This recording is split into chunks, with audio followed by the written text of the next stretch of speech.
Hope this video finds you safe and sound at home. Just want to give you another update. The big three things that we're talking about is how is grading going to work, how are the final exams, and of course answering the question, is this optional? So let's just get right into it. First thing, grading the district policy is, our goal is we do not want to do any harm. The first 3 weeks got things moving, but they're not going to be used for anything to impact your grade. Now that takes us to CLP 2.0, the Continuous Learning Plan 2.0.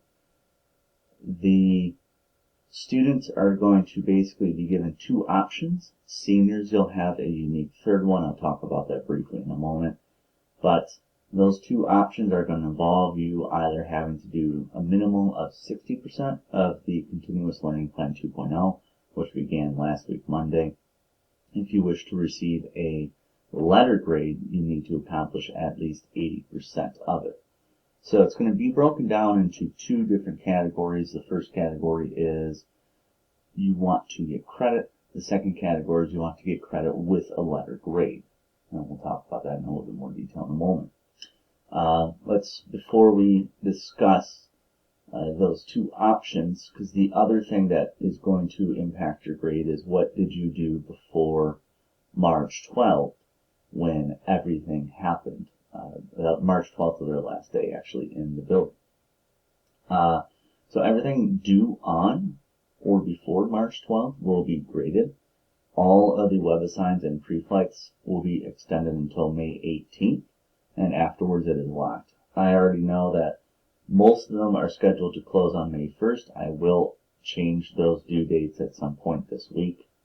And I do know that some of them did not get changed appropriately. I will update those later this week. If you missed a test, you need to email me as soon as possible, because that's a whole different situation that we're in. There's only about 2 or 3 of you. I'm not going to talk about that here. If you're still not happy with that letter grade that you have, that's fine. There are things you can do in CLP 2.0. So, as I said, with the remainder of the school year, which started last week Monday, you have two options. Seniors have a unique third one. I'll talk about at the very end. Option 1 is you're going for a letter grade. The grading will be done 40-40-20. The first 40% will be everything that you did before the lockdown or stay-at-home orders, since the building has been locked down, rather than a better way to say it. Another 40% will be from CLP 2.0 and 20% from a final assessment. I won't use the word exam. This is not quite an exam. I'll talk about that in a moment as well. From there, we would calculate a letter grade, and that letter grade would be greater than or equal to your existing letter grade.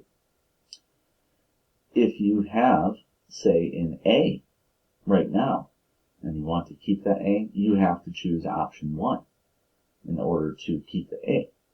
If you don't do a minimum of 80% of the CLP work, your A will turn into credit if you only do 60% of the work. That's where option 2 comes in.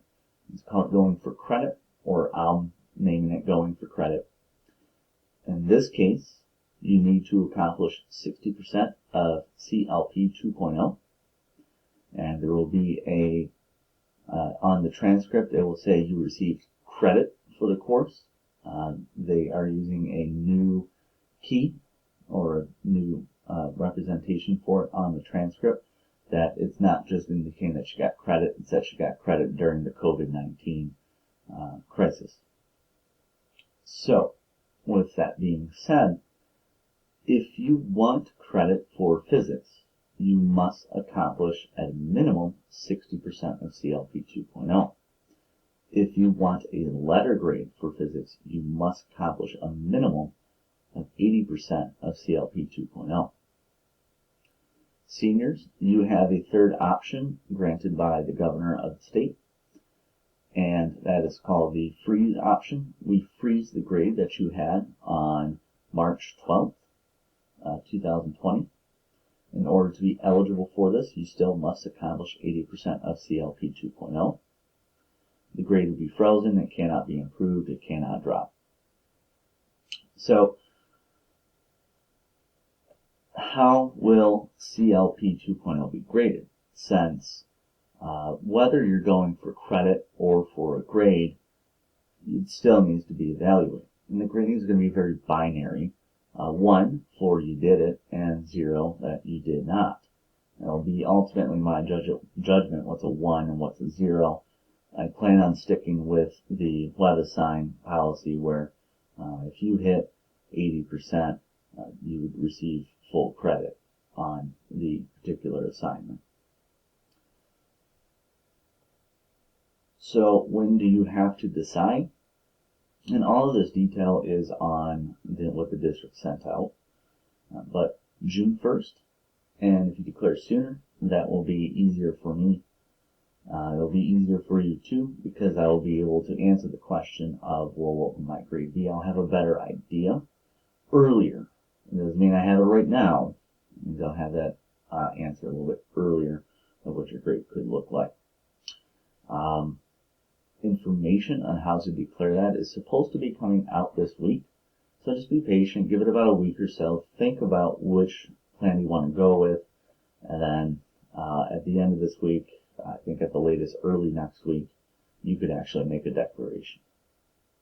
Now, if you're unable to achieve 60%, you will receive no credit for the course. That could affect your graduation requirements. That will obviously, it will not impact your GPA, but it will impact the number of science courses you've taken, and it will be shown to colleges and universities that you did not receive credit for physics or AP physics. If you have some extreme circumstances and you're unable to achieve 60%, you should contact both me and your counselor immediately. You can actually just put us both on that same email. We'll handle those cases individually.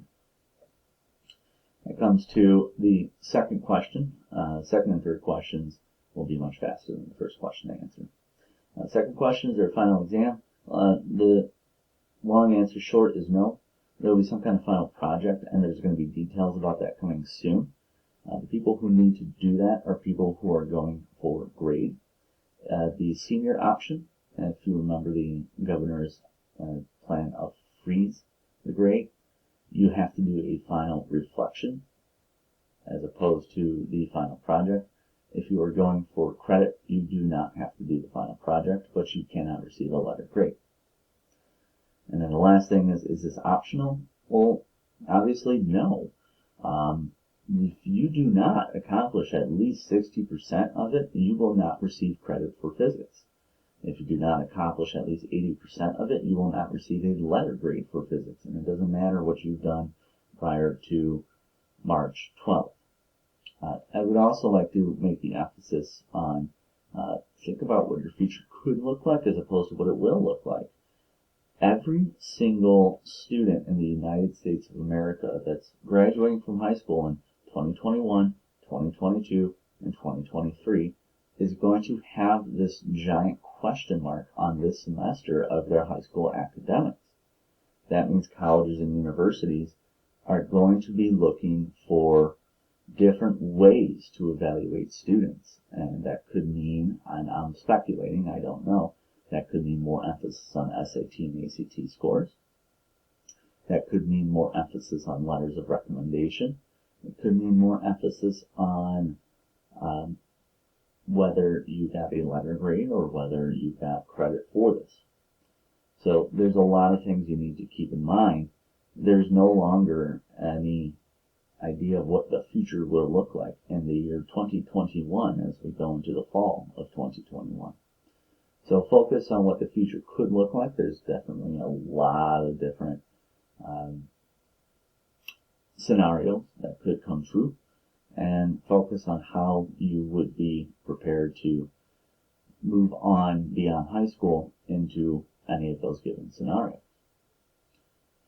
So hopefully this is helpful for you. I'm glad I kept it under 20 minutes. I cut it in half. I will see you all later.